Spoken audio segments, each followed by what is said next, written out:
시청자 여러분 안녕하십니까? 헬로티비 뉴스입니다. 먼저 오늘의 주요 소식부터 보고 오시죠.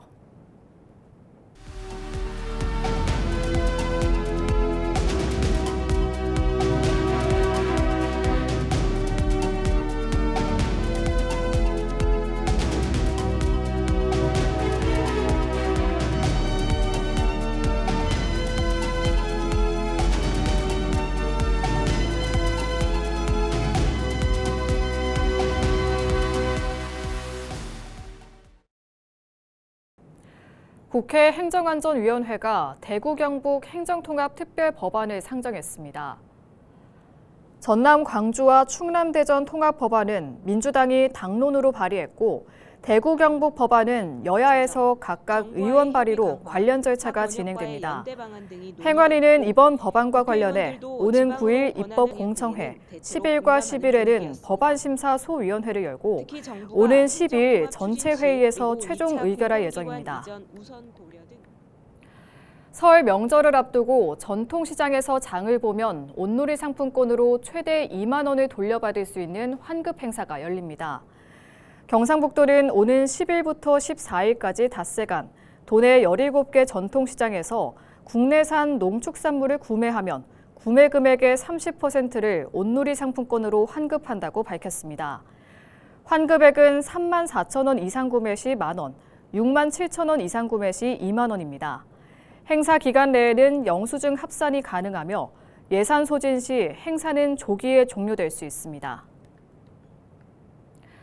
경북경찰청이 지난해 12월부터 올해 1월 말까지 2달간 연말 연시 음주운전 특별단속을 실시한 결과 총 712건을 적발했습니다. 이번 단속은 주요 간선도로와 유흥가 주변에서 이동식으로 진행됐습니다. 경북경찰청은 음주운전뿐 아니라 최근 교통사고 사망자 비중이 높은 화물차의 교통법규 위반 행위에 대해서도 이번 달 말까지 집중 단속을 이어갈 예정입니다. 경북교육청이 2026학년도 공립중등교사 임용시험 최종 합격자를 발표했습니다. 이번 시험은 국어를 비롯한 28개 과목에 2천여 명이 지원해 일반 전형 평균 경쟁률 6.15대 1을, 장애인 전형은 0.58대 1의 경쟁률을 기록했습니다. 최종 합격자는 일반 331명, 장애 4명으로 집계됐고 남성이 120명, 여성이 215명으로 나타났습니다. 경북교육청은 올해 전국 최초로 중등 임용시험 전용 심층 면접 평가위원 배정 프로그램을 도입해 평가 과정의 공정성과 객관성을 높였다고 밝혔습니다. 최종 합격자는 직무 연수를 거쳐 오는 3월 1일자로 각급 학교에 임용될 예정입니다. 안동 운흥동 구교보생명 건물에 경북의마루 저출생 올케어 센터가 들어섭니다. 경북의마루 저출생 올케어 센터는 지역 내 유휴시설을 활용해 출산과 보육 서비스를 지원하는 곳으로 행정안전부 주관으로 조성됩니다. 시설 내에는 청년 커뮤니티 공간과 부모 교실과 상담실, 공동 돌봄센터 등이 들어서며 올해 12월에 주민들을 맞을 전망입니다. 결혼, 임신, 출산, 보육 이런 것들이 과거에는 각각 서비스가 됐어요. 이제는 생애 전주기 시스템을 하나의 공간에서 통합적으로 서비스하는 것이 무엇보다 중요할 것 같아요. 그래서 저출생 극복을 우리 사회적으로 우리 지역민 모두가 함께 한다는 의미에서 상당히 큰 의미가 있다고 생각합니다. 4일 안동시청에서 입춘첩 나눔 행사가 진행됐습니다. 한국서가협회 안동지부 회원들은 4일 오전 10시부터 12시까지 2시간 동안 주민들의 건강과 복을 기원하며 입춘첩을 전달했습니다. 입춘은 봄의 시작을 알리는 24절기 중 첫 번째 절기로 입춘첩에 많이 쓰이는 글귀인 입춘대길, 건양다경은 봄이 시작되니 크게 길하고 양기가 솟아 경사가 많아지길 바란다는 의미를 담고 있습니다. 찾아가는 장난감 도서 누리빵빵 개통식이 4일 영주에서 진행됐습니다. 사회복지공동모금회 성금을 활용한 저출생 대응 돌봄 사업 누리빵빵은 장난감 도서관 이용이 어려운 농산어촌과 벽지 지역을 찾아가 장난감과 육아용품, 돌상과 백일상 대여 서비스를 진행하는 것으로 안동과 영주, 상주와 문경 등 8개 지역, 18개 정차지를 주 4회 순회합니다. 장난감은 육아종합지원센터에서 사전 예약을 통해 선점할 수 있으며 예약하지 않아도 현장에 비치된 장난감을 빌릴 수 있습니다. 제9회 전국 동시지방선거를 앞두고 3일 시도지사 및 교육감 선거 예비 후보자 등록이 시작됐습니다. 예비 후보 요건은 선거일 현재 18세 이상이어야 하며 관할 시도선관위에 증명 서류를 제출해야 하며 교육감 선거의 경우 비당원 확인서와 교육 경력 등 증명에 관한 제출서를 함께 제출하면 됩니다. 경북에서는 3일 오후 3시 기준 국민의힘 김재원 최고위원과 최경환 전 경제부총리가 예비 후보자 등록을 마쳤습니다. 본 후보 등록은 5월 15일부터 16일까지 이틀간 진행됩니다. 대구와 경북의 행정통합이 급물살을 타고 있는 가운데 2일 안동시청에서 지역 기관단체장 간담회가 진행됐습니다. 이번 간담회는 행정통합이 지역 발전으로 이어지기 위해 반드시 검토돼야 할 조건과 우려사항을 점검하기 위해 마련됐습니다. 참가한 기관단체장들은 행정통합의 성공을 위해선 충분한 논의 과정과 절차적 정당성이 확보돼야 한다고 말했고, 재정지원과 권한 배분이 구체적인 기준 없이 추진될 경우 지역 간 불균형이 심화될 수 있다고 우려했습니다. 또 통합 인센티브로 제시된 재정 지원과 대형 프로젝트에 대해서도 실질적인 추가 지원 여부와 지속 가능성에 대한 명확한 설정이 필요하다는 의견이 제시됐습니다. 안동시는 이번 간담회에서 제기된 의견을 바탕으로 향후 제도적 보완 사항을 지속적으로 건의할 계획입니다. 오는 6월 3일 실시하는 제9회 전국 동시지방선거를 앞두고 출마 예정자들의 기자회견이 잇따르고 있습니다. 최경환 전 경제부총리는 3일 오후 대구 수성구 국민의힘 경북도당에서 기자회견을 열고 경북도지사 선거 출마에 따른 포부를 밝혔습니다. 최 전 부총리는 도지사에게 중요한 것은 말이 아니라 성과이며 경제 위기 속에서 대한민국 경제를 지휘했던 경험을 경북 재건을 위해 모두 쏟아붓겠다고 밝혔습니다.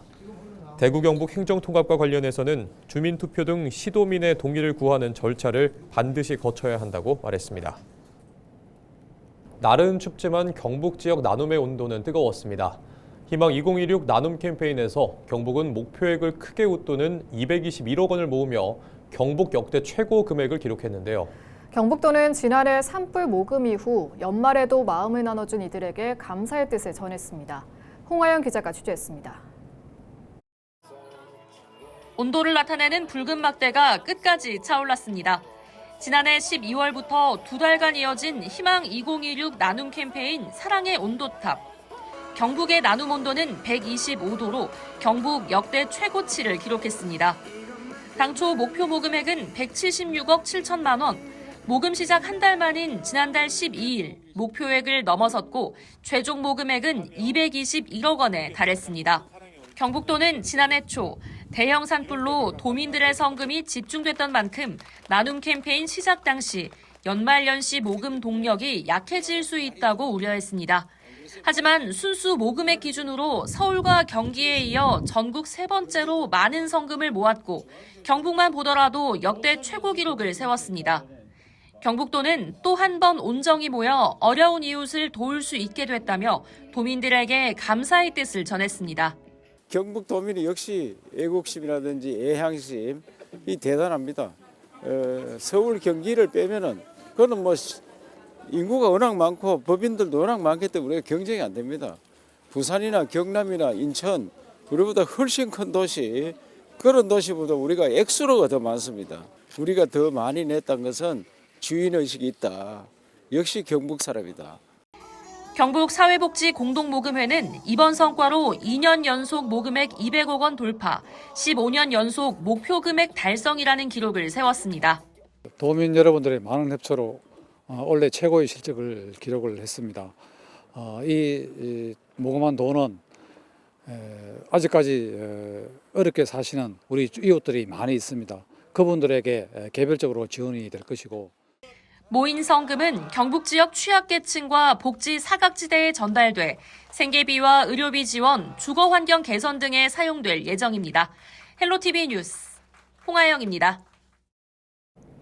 경상북도가 2026년 농어민 수당 신청을 받습니다. 농어민 수당은 농어업의 공익적 가치를 높이기 위해 농가당 연 60만 원을 지역사랑 상품권 또는 선불카드로 지급하는 제도입니다. 온라인 신청은 3월 13일까지 경상북도 공공데이터 플랫폼인 모이소 앱을 통해 가능하며 2월 23일부터는 읍면동 행정복지센터를 직접 방문해 신청할 수 있습니다. 신청 대상은 농임어업인의 자격을 갖추고 2024년 말까지 농어업 경영체 등록을 마친 경영주로서 경북에 1년 이상 거주하며 실제 농어업에 종사한 농어민이어야 합니다. 단 농어업의 종합소득이 3,700만 원 이상이거나 보조금, 부정수급 이력자 등은 제외됩니다.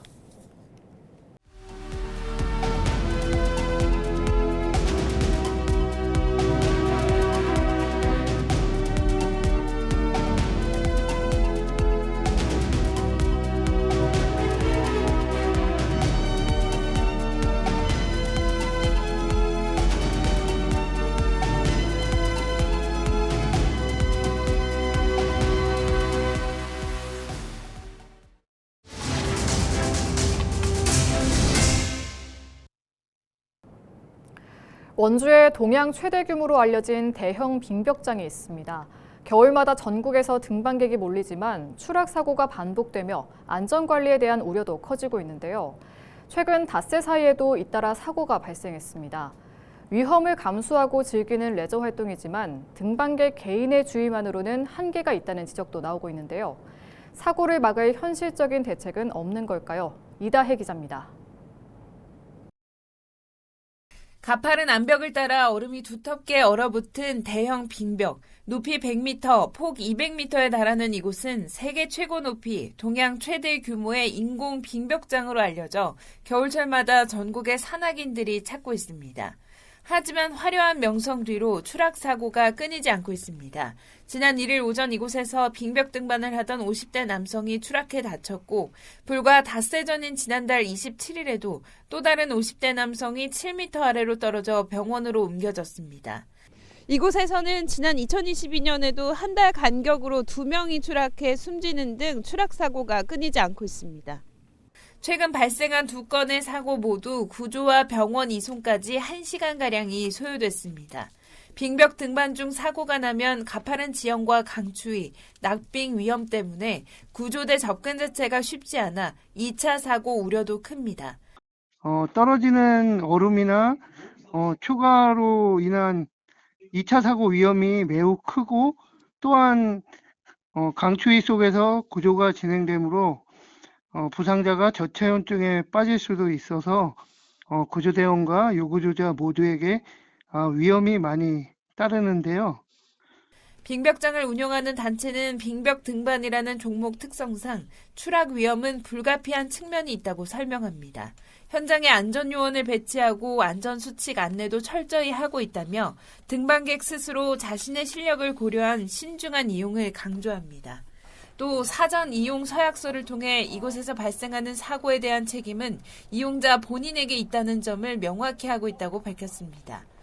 얼음이라는 게 일정하게 곱게 얼어 있지 않잖아요. 네.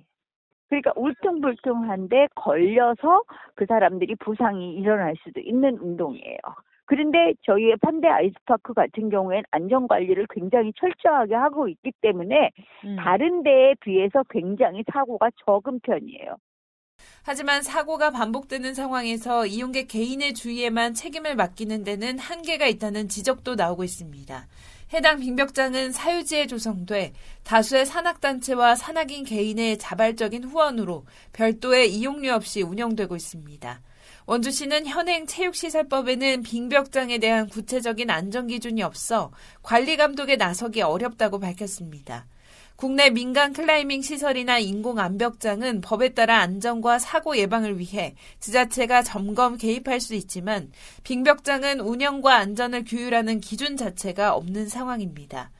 위험을 감수하는 개인 취미 활동이라는 인식을 넘어 지역의 대표 겨울 명소로 자리 잡은 빙벽장에 대해 보다 체계적인 안전관리 기준 마련이 필요한 시점입니다. 헬로티비 뉴스 이다혜입니다. 경주시가 서면 사라리 마을 만들기 사업을 준공하고 기념식을 열었습니다. 이번 사업은 지난 2022년 대상지로 선정된 이후 3년간 12.5억 원이 투입돼 약 1,000제곱미터 규모의 다목적 광장 조성과 마을회관 개선 사업이 추진됐습니다. 또 마을 표지석 설치, 주민 참여형 벽화 조성을 통해 마을 경관도 개선됐습니다. 경주시는 이번 사업을 통해 주민들의 소통과 공동체 활동을 위한 공간이 마련돼 지역 활력 증진에 도움이 될 것으로 기대하고 있습니다. 경산시가 대추 농가의 골칫거리인 대추나무 빗자루병 방제를 위해 현장 교육에 나섰습니다. 시는 지난달 실시한 이론 교육에 이어 이달에는 실제 병해가 발생한 밭에서 실습 중심의 현장 교육을 진행했습니다. 이번 교육에는 국립산림과학원의 이상현 연구관이 직접 참여해 수간 주사 방식의 약제 사용법을 시연하고 방제 효과를 높이기 위한 공동 방제의 중요성을 강조했습니다. 현장에서 직접 약제 처리법을 본 농가들은 평소 궁금했던 점을 질문하며 높은 관심을 보였습니다. 대구 수성구의 대표적 명소인 수성못이 문화체육관광부의 지역 문화자원 육성 사업인 로컬백 2기에 선정됐습니다. 이에 따라 앞으로 2년간 문체부로부터 국내외 홍보와 마케팅 지원을 받게 됩니다. 수성못은 생태복원 사업을 통해 정비된 수려한 경관과 함께 세계적인 건축가 다니엘 바에가 설계한 공중화장실, 옴팔리온 등 독특한 문화자산을 보유하고 있습니다. 수성구는 수성못 페스티벌과 빛예술제 등 다양한 축제를 활성화하고 인근 들안길 먹거리 타운과 연계해 체류형 관광 거점을 조성할 방침입니다. 예천군이 언론인 간담회를 개최하고 군정 운영 방향을 공유했습니다. 예천군은 도청 신도시의 발전을 이어가고 원도심 정주 여건을 개선하겠다고 밝혔습니다. 또 청년들의 출산과 보육, 교육을 보다 촘촘하게 지원하고 농업, 농촌의 대전환을 추진하겠다고 밝혔습니다. 간담회에서는 대구 경북 행정통합 추진과 관련해 입장을 설명했는데 도청 소재지로서 행정의 중심성 확보, 재정 지원과 자치권 보장, 산업기관과 공공기관의 이전을 통한 도청 신도시 완성이 전제돼야 한다는 원칙을 강조했습니다. 예천군이 7월 준공을 앞둔 신도청 외곽도로를 찾아 현장 점검에 나섰습니다.